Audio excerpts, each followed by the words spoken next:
14వ తేదీ జూన్ 1946లో పుట్టినటువంటి Donald Trump, ఆ తర్వాత 17వ తేదీ సెప్టెంబర్ 1950లో పుట్టినటువంటి శ్రీ నరేంద్ర మోడీ గారు. ఇద్దరూ కూడా ఘటికులే. ట్రంప్ గారు అమెరికాకి అధ్యక్షుడైతే మరి మోడీ గారు భారతదేశానికి ప్రధానమంత్రి. వీళ్ళ ఇద్దరి మధ్యన చాలా భయంకరమైనటువంటి రీతిలో చదరంగం ఆట సాగుతోంది. పర్యవసానం ఎలా ఉంటుంది కనుక ఆలోచిస్తే ఈయన తగ్గడు, ఆయన తగ్గడు, చిక్కడు దొరకడలా ఉంది ఈ ఇద్దరి యొక్క ఈ ఆట. చాలా సామాన్యంగా లేదు. ప్రతి పౌరుడికి కూడా చాలా ఆశ్చర్యకరంగా ఉంది. ఏం జరగబోతుందో తెలియనటువంటి పరిస్థితి.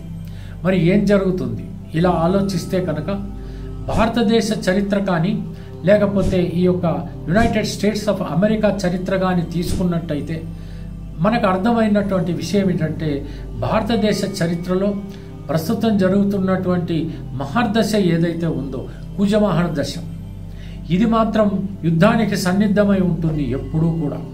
మరి ట్రంప్ గారి లెక్క ప్రకారంగా తీసుకుంటే యునైటెడ్ స్టేట్స్ ఆఫ్ అమెరికా కనుక తీసుకున్నట్టయితే అవమానాలు పాలయ్యేటువంటి ఆ యొక్క మరొక దశ జరుగుతోంది.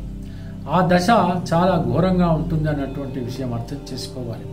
మరి ట్రంప్ గారి వల్ల ఈ యొక్క ఆయన దేశం ఏమన్నా అబాసు పాలవుతుందా, లేకపోతే మోడీ గారి వల్ల భారతదేశం ఏమైనా అబాసు పాలవుతుందా అనుకుంటే అబాసు పాలయ్యేది ఎక్కువ శాతంగా మనకి యునైటెడ్ స్టేట్స్ ఆఫ్ అమెరికా కనపడుతుంది. ముఖ్యంగా శ్రీ డొనాల్డ్ ట్రంప్ గారే చాలా భయంకరమైనటువంటి రీతిలో అబాసు పాలయ్యేటువంటి అవకాశాలు కనపడుతున్నాయి. అయితే అంతటితో సరిపోతుందా అని అంటే సరిపోకపోవచ్చు. ఇంకా కూడా మొండితనంగా పట్టుదలగా అనేక రీతిలో గొడవలు పెట్టుకుంటూనే ఉంటారు. చాలా రకాలైనటువంటి యుద్ధాలు చేస్తూనే ఉంటారు. ఒకవైపు వారు ఒకవైపు వీరు అన్నట్టుగా ఉంటుంది.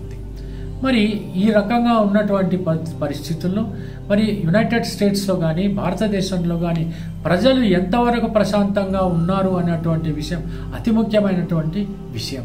ఉండరుగాక ఉండరు, ఉండేటువంటి అవకాశాలు లేవు.